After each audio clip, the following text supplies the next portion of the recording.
আসসালামু আলাইকুম। শুভ সকাল। আজকে নতুন কিছু বিষয় নিয়ে কথা বলবো। সেটা হলো আপনার কিছুদিন আগে একটা ভিডিও দেখছি আমি, সেটা আপনার নাম উল্লেখ না করাই ভালো, হয়তো সে মাইন্ড করতে পারে। উনি জিমের ইন্সট্রাক্টর হবে বা মালিক হবে, মালিকই মেবি। তো উনি এখানে উল্লেখ করছে যে প্রথমে এসে বলল যে মানুষ, আপনার যারা জিম করি তারা যেই ভুলটা করব না, বা যারা ওয়ার্কআউট করি সাধারণত যারা আমরা এই ভুলটা করে থাকি, সেটা হলো আপনার কার্ভ খাবো না। উনি এই কথাটা বলছে যে কার্ভ দিয়ে মানে কার্বোহাইড্রেট খাবো না। যেমন কার্বোহাইড্রেট কিসে থাকে, নির্দিষ্ট কোনো জিনিস কি আছে যেটি শুধু কার্বই থাকে, এরকম তো না। যেমন আপনার ভাতে কি শুধু কার্বই থাকে? ভাত শুধু কার্ব থাকে না, ভাতে প্রোটিনও থাকে, তারা পটাশিয়াম থাকে, বিভিন্ন রকমের আপনার উপকারী জিনিস থাকে। যেমন আপনার আলুতে শুধু কার্ব থাকে না, আলুর ভিতরে কিন্তু আপনার অনেক রকমের উপকরণ থাকে। শুধু এখন যদি বলি আপনি যে কার্ব, আলুতে শুধু কার্ব থাকে এই জন্য আমি আলু দিয়ে ভাত খেতে পারবো না, বা ভাতের সাথে আলু খেতে পারবো না, এটা তো হয় না। আসলে অযৌক্তিক কথাবার্তা বলে তো হবে না।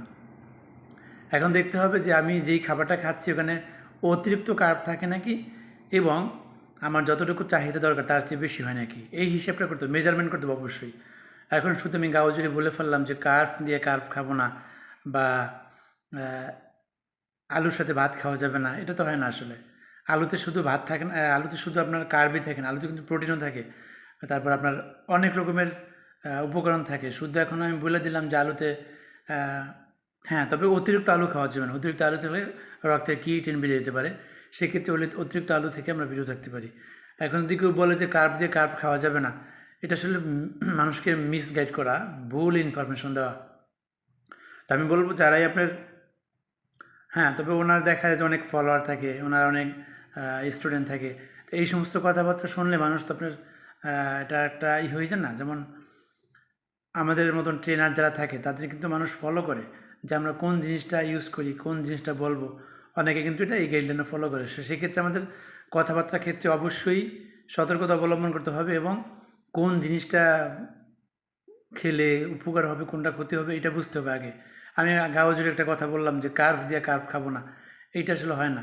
এতে হবে কি, মানুষের ভিতরে আপনার ভুল ভ্রান্তি ছড়িয়ে পড়বে যে না, যে আলুতে অনেক কার্ভ থাকে, আলু মুটে খাওয়াই যাবে না, বা ভাতে অনেক কার্ভ থাকে, ভাত মনে খাওয়াই যাবে না, এরকম না।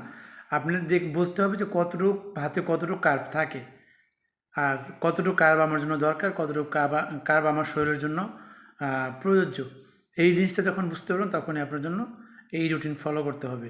এবং আন্দাজে আপনার ওই কে কী বললো না বললো সঠিক তথ্য না দিলে এইগুলো বিভ্রান্ত হওয়া যাবে না, এবং ওইটা ফলো করা যাবে না। ঠিক আছে, এই দিকটি খেয়াল রাখতে হবে। আল্লাহ হাফেজ।